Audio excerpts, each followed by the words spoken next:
নমস্কার, কেমন আছেন সবাই? আমি ইন্দুপ্রভা। আজ বহুদিন পর একটা নতুন ব্লগ নিয়ে আপনাদের কাছে আসতে ইচ্ছে করলো।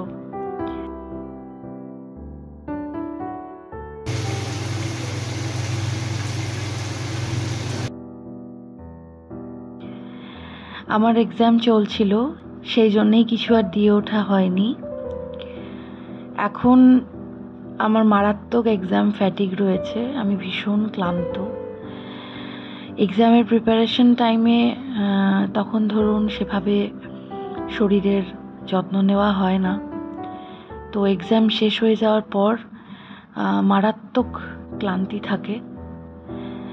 বেশ 10-12 দিন আমার লাগে সেই ক্লান্তি থেকে বেরোতে, সেটার মধ্যে আমি রয়েছি। তো ভাবলাম যে আপনাদের সাথে একটু কানেক্ট করি, অনেক দিন তো কথাবার্তা কিছুই হয়নি। ওই মাঝে মধ্যে একটু লেখালেখি পোস্ট করি, একটু ছবি পোস্ট করি।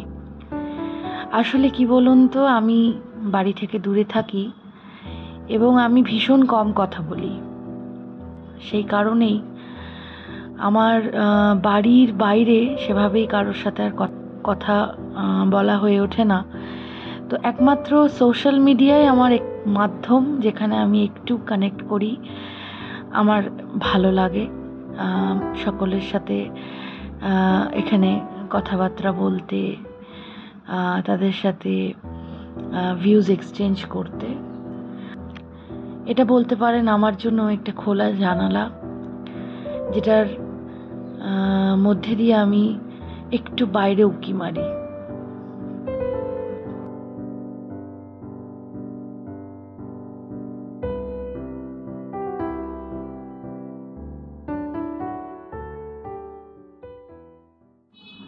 বর্তমানে আমি ভীষণ ব্যস্ত, ক্লান্তির সাথেই প্রচুর কাজের মধ্যে আমায় থাকতে হচ্ছে। প্রতিবার পরীক্ষা শেষ হয়ে যাওয়ার পর আমার প্রথম কাজ থাকে বাড়িঘর পরিষ্কার করা। পরীক্ষার মধ্যে বা প্রিপারেশন টাইমে কিছুই করা হয় না, যার জন্য বাড়ি ঘরের অবস্থা খুবই খারাপ থাকে। সেজন্যই দেখছেন সব কৌটোগুলি ধুয়ে পুছে সেখানে আবার মশলাগুলো ভরা হচ্ছে। তো এই সব নিয়ে আমি একটু একটু করে নিচ্ছি। আমি আসলে কনসিস্টেন্টলি বাড়ি পরিষ্কার রাখি, এটা আমার হ্যাবিটে পরিণত হয়ে গেছে।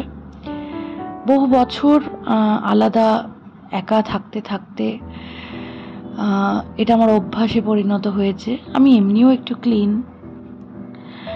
তো সেই কারণে আমার তেমন প্রেশার থাকে না। শুধু এই পরীক্ষার টাইমটুকু আমি কিছুই করতে পারি না, যার জন্য বাড়িঘর বেশ নোংরা হয়ে ওঠে, তখন একটু প্রেশার পড়ে। যাই হোক, এগুলো তো করতেই হবে। পরিষ্কার পরিচ্ছন্ন থাকলে তবেই মন ভালো থাকে। বহুদিন বাদে একটু মাটন খেতে ইচ্ছে হয়েছে, সেই পরীক্ষার আগে খেয়েছিলাম, একবার ভিডিও শেয়ার করেছিলাম, তখনই লাস্ট। তারপরে আর মাটন খাওয়া হয়নি। তো সেদিন বেরিয়েছিলাম। আমার বস মুভিটা প্রচুর ভালো রিভিউ শুনে আমি দেখতে গেছিলাম, বাট আমার ভালো লাগেনি।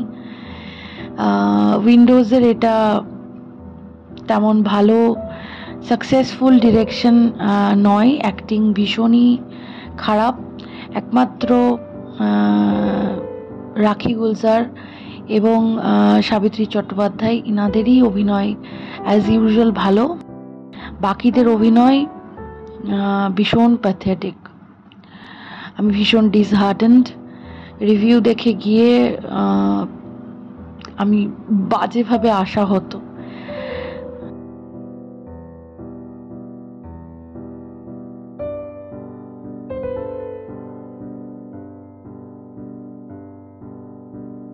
তো ফেরার পথে একটু মাটন নিয়ে এসেছিলাম, সেটাই রান্নাবান্না করলাম। বাড়িঘর গোছানো হয়েছে। প্রচণ্ড গরম পড়েছিল, হাঁসফাঁস করছিল, তারপরে বৃষ্টি হয়েছে রাতে। এখন পরিবেশ বেশ ঠান্ডা। মনোরম আবহাওয়া, এই আর কি।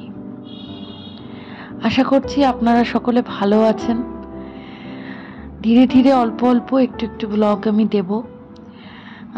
আমার পড়ানোর ভিডিওগুলোও আপলোড করতে থাকবো। আমি তো বন্ধ রেখেছিলাম ডিউ টু সাম রিজন, সেগুলি এবার দিতে থাকবো, এই আর কি। মাটনটা বেশ ভালো হয়েছিল, একটু লাইট করেছিলাম, দেখতেও ভালো হয়েছে, খেতেও খুব সুস্বাদু হয়েছে। সবসময় তো ভীষণ থকথকে গ্রেভি ভালো লাগে না, কখনো কখনো লাইট ভালো লাগে। আমার পরীক্ষার প্রিপারেশন টাইমে গত 2 বছর ধরে আমি খুব অরুচিতে ভুগি। মানে ধরুন 2 মাস এই একটি ঘরের মধ্যে একেবারে আমি লকড হয়ে যাই। বেরোলেও ধরুন ওই একটু হাঁটতে বেরোলাম, তো সেভাবে কোথাও যাওয়া হয়ে ওঠে না। তো এই একই সাইকেলের মধ্যে যেতে যেতে আমার একটা চূড়ান্ত বোরডাম, তার সাথে প্রচণ্ড বাজে একটা অরুচি ফেস করতে হচ্ছে আমায়, যার জন্য কিছুই খেতে পারি না আমি। পরীক্ষার পরে এই একটু রান্নাবান্না করে অরুচিটা একটু কেটেছে। এখন আবার আমি একটু খেতে পারছি, মাঝে তো একেবারেই পারছিলাম না। ওই বাঁচতে হবে, খেতে হবে, তাই খাচ্ছিলাম, এরকমই হয়ে যায়। এটা গত 2 বছর ধরে আমি লক্ষ্য করছি আমার সাথে এটা হচ্ছে। আমার এই চৌকিটা বাবা এবার কিনে দিয়েছে। বাবা এসেছিল যখন, অনেক দিন থেকেই বলছিল যে কিনে দেবে, আমি আর কিনছিলাম না, চলে যাচ্ছিল, ভাবছিলাম হয়ে যাবে আর কি দরকার। তবে এবার বাবা বেশ জোর করেই কিনলো। আমারও কোমরে পিঠে ব্যথা হয়ে যাচ্ছে, বারবার উঁচু নিচু, এতবার বসা, বেশ ব্যথা হয়ে যাচ্ছিল, এনার্জি লস হচ্ছিল। তো চৌকিটা নিয়ে এখন বেশ কিছুদিন একটু আরামে শুয়ে আছি। এভাবেই চলছে। ক্লান্তিটা আর একটু সময় লাগবে কাটতে, অনেকটা কেটে গেছে, এখনো আর একটু টাইম লাগবে যা মনে হচ্ছে। যাই হোক, এখন তো আমের সিজন, আম কিনেছিলাম, আমটা বেশ টেস্টি ছিল, তবে বোধহয় কার্বাইডের আম। আমি ব্লিঙ্কিট থেকে করেছিলাম অর্ডার, বাইরে পাওয়া যাচ্ছিল না বলে। আমি কার্বাইড দেওয়া আম খাই না, কিন্তু কিছু করার নেই, অগত্যা সন্ন্যাসী। তো যাই হোক, আজকের মতো উঠি, আমার বেশ কিছু কাজ আছে। আপনারা সবাই ভালো থাকবেন, আবার নেক্সট ব্লগে দেখা হবে। ভালো লাগলে একটি লাইক করে দেবেন, আর কিছু লিখতে ইচ্ছে করলে আমার জন্য কিছু লিখবেন। ঠিক আছে, চলুন তবে, টাটা, ভালো থাকবেন।